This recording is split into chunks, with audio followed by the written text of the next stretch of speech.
호세아 6장 함께 읽겠습니다. 오라 우리가 여호와께로 돌아가자. 여호와께서 우리를 찢으셨으나 도로 낫게 하실 것이요 우리를 치셨으나 싸매어 주실 것임이라.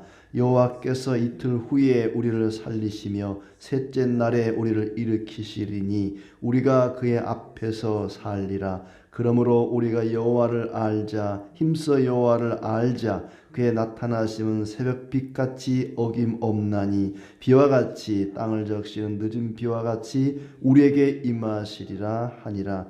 에브라임아 내가 내게 어떻게 하랴. 유다야 내가 내게 어떻게 하랴. 너희의 인애가 아침 구름이나 쉬 없어지는 이슬 같도다. 그러므로 내가 선자들로 그들을 치고 내 입의 말로 그들을 죽였노니 내 심판은 빛처럼 나오느니라. 나는 인애를 원하고 제사를 원하지 아니하며 번제보다 하나님을 아는 것을 원하노라.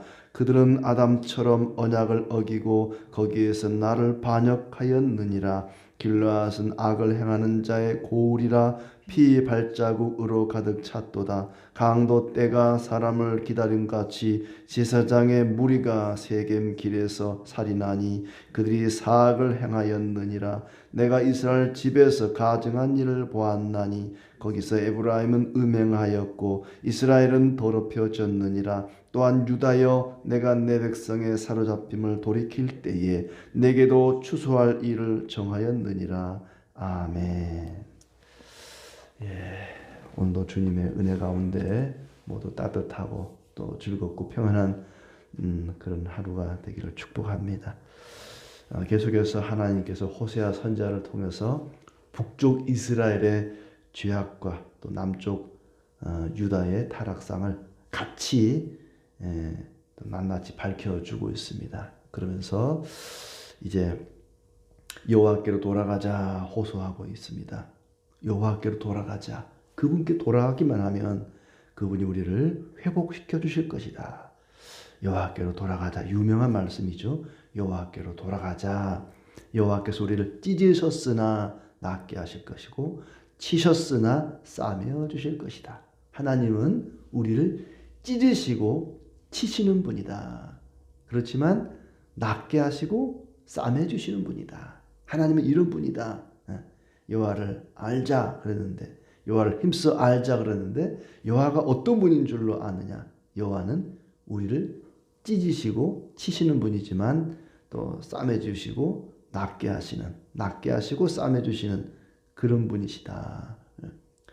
그러니까 칼로 사람을 찢는 것이 강도도 사람을 죽이기 위해서 돈을 빼앗기 위해서 사람을 찢을 수 있습니다. 의사도 칼로 사람을 찢을 수 있습니다.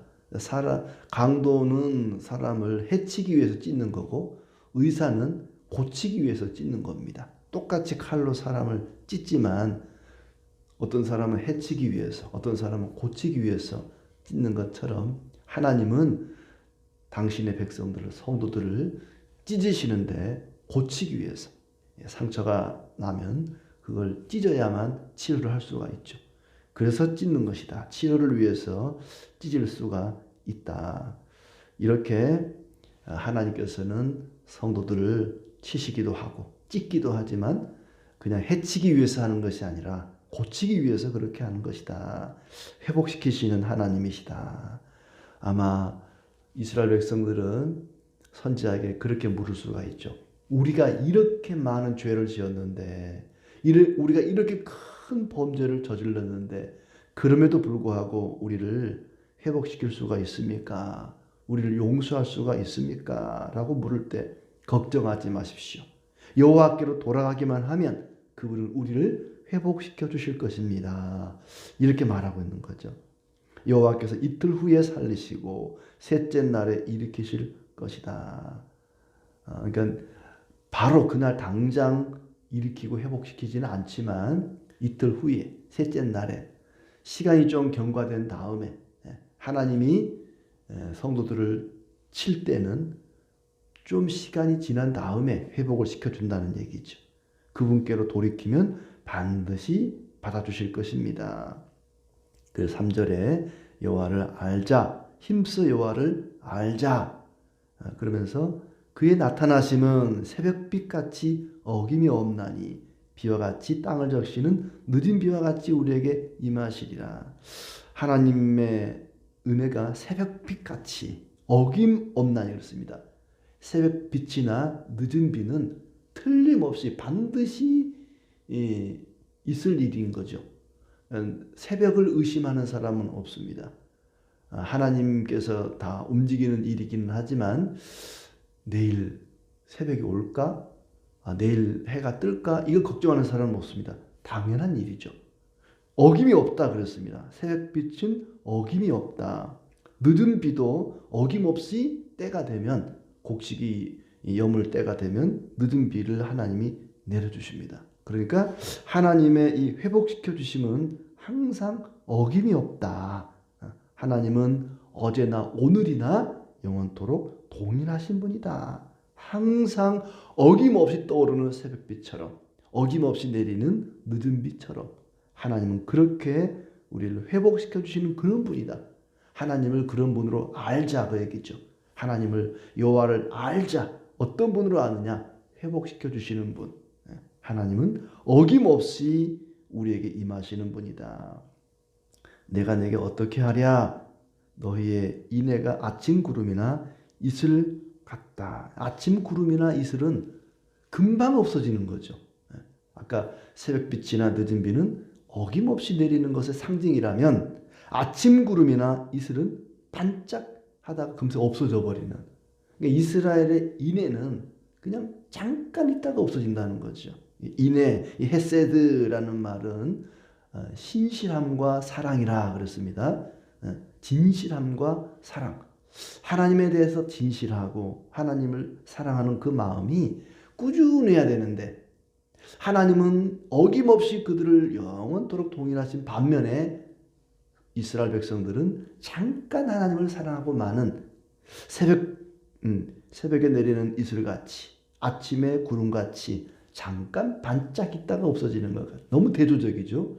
하나님은 꾸준히 어김없이 그 백성을 사랑하고 회복시켜 주시는데, 그 백성들은 잠깐 하나님을 사랑하고 마는, 금방 사라지는 아침 구름이나 이슬 같다. 이게 서로 하나님의 사랑과 이스라엘 백성들의 그 인애가 없음을 서로 대조하고 있습니다.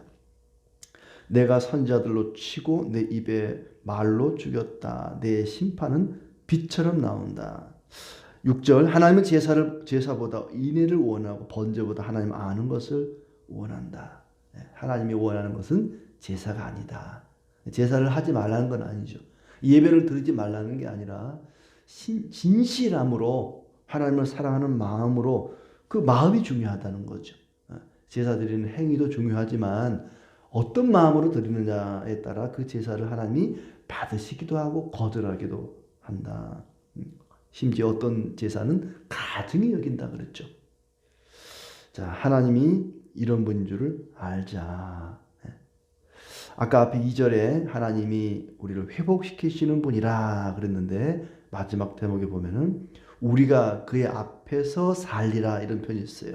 2절 끝에 우리를 일으키시리니 우리가 그의 앞에서 살리라. 하나님은 성도들을 회복시키시는데 하나님 앞에 있을 때 회복을 시켜주십니다. 그리스도 안에 있을 때 회복을 경험할 수가 있다는 얘기죠.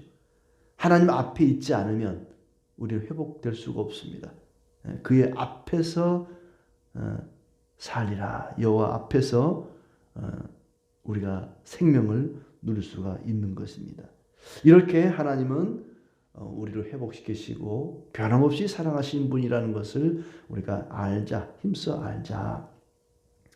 반면에 그 백성들의 죄악상을 보면 7절에 아담처럼 언약을 어기고 하나님을 반역했다. 구체적으로 길라앗은 악을 행하는 자의 고울이고 피 발자국으로 가득했다. 제사장들이 머무는 이 도피성 가운데 하나였던 길라앗, 그곳이 악을 행하는 자의 고울이고 피 발자국으로 가득했다. 사악한 제사장들이 사악했다. 강도 때같이 세겜에서 살인을 저질렀다. 이렇게 하나님을 반역하는 일에 하나님을 괴롭히는 그 일에 제사장들, 종교 지도자들이 앞장섰다. 가증하고 음행을 하고 또 더럽혔다. 11절은 유다도 마찬가지다. 또한 유다여 내가 내 백성의 사로잡힘을 돌이킬 때 내게도 추수할 일을 정하였느니라. 유다도 마찬가지다. 9절에 나오는 이 세겜이라는 곳은 이스라엘의 정치적인 또 종교적인 중심지입니다. 북쪽 이스라엘에 있어서 굉장히 중요한 도시인데 아브라함이 가나안 땅에 처음 들어왔을 때에 제단을 쌓은 곳이기도 하고 모세가 이스라엘 백성들을 축복하고 저주를 선포했던 곳이 세겜이기도 하고 여로보암이 수도로 삼은 곳이 세겜이기도 합니다. 그런데 제사장들이 그곳에서 신앙을 빙자해서 백성들을 약탈하고 괴롭히고 강도 때같이 백성들을 못살게 굴었다. 선지자가 지적하는 이스라엘의 죄는 인애가 없다. 인애가 잠깐 임하다가 많은 금방 사라지는 아침 구름 같고 이슬 같은 신실함과 사랑이 없는 그런 이스라엘 백성들을 책망하고 있습니다. 하나님은 신실하신 반면에 이스라엘은 신실하지를 못했다. 인애가 없었다. 하나님이 원하는 것은 인애다. 인애. 제사가 아니라 인애다.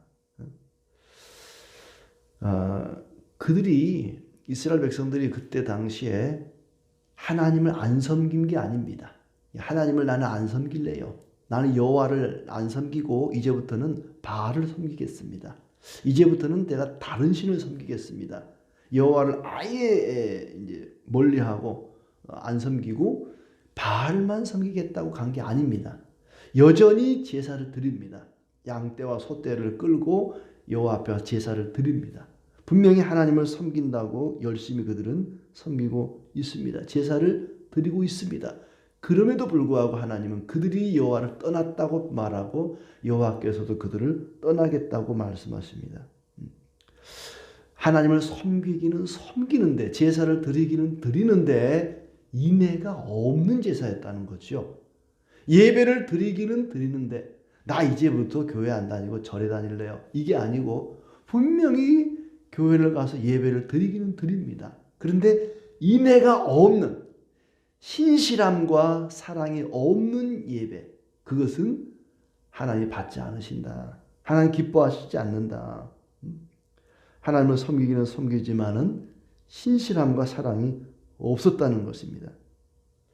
하나님께 드려야 할 것은 재물이 아니라 그들의 인애였습니다. 인애. 신실한 삶이죠. 일상의 삶 속에 주일날 와서 예배 드리는 것이 중요한 게 아니라 일주일 동안의 삶, 주일이 끝나고 월요일부터 토요일까지 가정에서 직장에서 사회에서 삶이 인애가 가득한 신실함과 사랑이 가득한 그런 삶을 사는 것이 중요하지 주일날 와서 예배 드리는 그 예배 자체 그것만 보는 게 아니라는 거죠. 하나님이 보시는 것은 예배 드릴 때 태도를 보는 것이 아니라 예배 드리는 자의 마음, 예배 드리는 자의 일상의 삶을 보시고 기뻐하시기도 하고 마음 아파하기도 하시고 분노하기도 하시고 이 제사장들의 모습이 엉망이었던 거죠. 백성들을 압제하고 하나님 말씀 따라 순종하는 것이 아니라 자기들의 이익을 위해서 여호와를 빙자하고 이렇게 백성들을 괴롭히는 그런 삶을 살면서도 또 제사를 드리겠다고 양떼와 소떼를 가지고 오는 것이 하나님 눈에는 너무나 가증스럽게 여겨지는 것입니다. 신실함이 없이 단순히 종교 행위만 가지고 하나님을 기쁘시게 해보겠다고 자기들의 죄를 사함받겠다고 하는 이런 얄팍한 모습이 하나님을 화나게 했던 것입니다. 하나님께 대해 인애가 있다면 그 인애를 우리는 어떻게 증명할 수 있을까? 저는 하나님께 대해서 신실하고 사랑이 있습니다. 어떻게 우리가 그걸 증명할 수가 있는가? 예배를 자주 드리면 우리가 하나님에 대한 인애를 증명할 수 있을까? 감격스러운 기도와 찬양이 하나님에 대한 인애를 우리가 증명할 수 있는 것인가? 많은 액수의 헌금을 드리면 이 사람이 참 인애가 충만하구나 이렇게 인정받을 수가 있을까?